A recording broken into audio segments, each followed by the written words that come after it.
All money is not good money. If you've ever attended a conference where I was a presenter or a workshop where I hosted, you have heard me say this time and time and time again.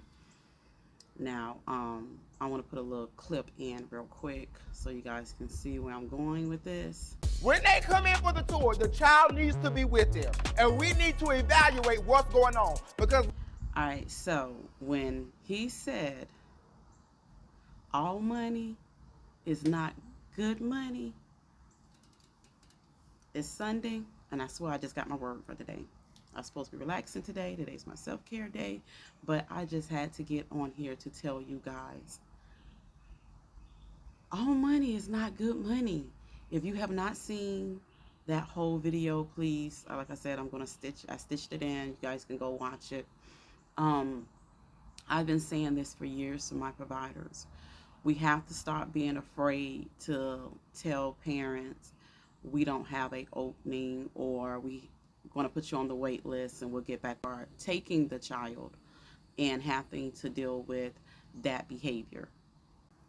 Now, understand me when I say that, yes, there are some kids that have behaviors and we can manage it. But there are going to be some times where you're going to have a child, the behavior is going to be a little more than you're willing to deal with. And we take them because we need that enrollment, we need that money.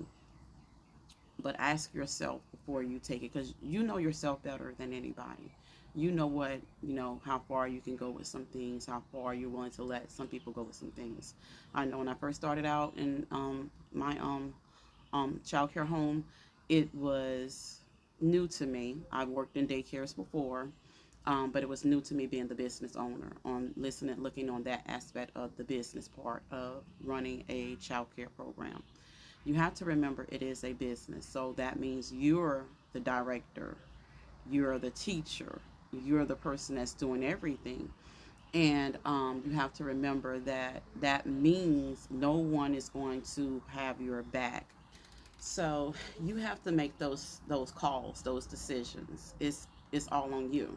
That means that when you are accepting new kids, it's your responsibilities to set the grounds at the beginning, which is why, I encourage my providers to do a tour, do a intake, do a tour with your families, your prospective families, because you get that insight of who the family is, how they handle their children. And he was so right in the video. Bring the kids. I never tell the families not to bring them. When they like, oh, I'm going to bring my kids, even though they're bringing not just the one that they want to enroll, but they're bringing the other kids, you get a look and a view of how the older ones are behaving, as well as how the one that's coming into your program is behaving. And I've always tell my families, like I said, I'm home child care. I have a home facility. Because after COVID, we still don't do tours during the time when the kids are in the classroom. That's just me for right now. I'm still doing that. And I'm enjoying it like this, because what we do is we do a tour. We can do it when do the tours when the child care is closed, or we can do a child care tour on the weekends. I have no problem scheduling tours for the weekends. So this way the families can come in and assess the program without other kids being here, things of that nature. If they want to come and see the program during operation hours, they're welcome to do that as well. But this way I'm able to not feel rushed doing a tour, because I have kids, other kids running around, and then this child, new kid coming in, you know how it is, and then especially if they bring other kids with them. So this is the reason why I do mine like that, but it's up to you. But what I like to do is do my tours when my children are not here, so I can take my time with the family to go over some ground rules, policies and procedures, to outline the program, the operation of the program, what they will be getting, what they expect of me, and what I expect of them, and what we both expect of the child.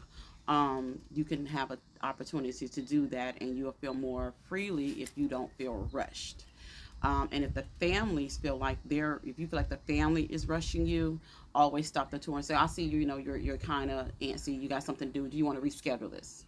because do not let the families feel like they need to rush you, because if they're rushing you now, when they come in, they're going to rush you once their kids are already in. So when you need to sit down and talk to them about something, when they're picking up or dropping off, they're not going to want to do it. When you need them to sign a document or to come sit in the classroom to do something, they're not going to do it if they're rushing you now. Know that you're going to enforce a meeting if they know that, well, this is how the program goes. We have to do this. This is a requirement.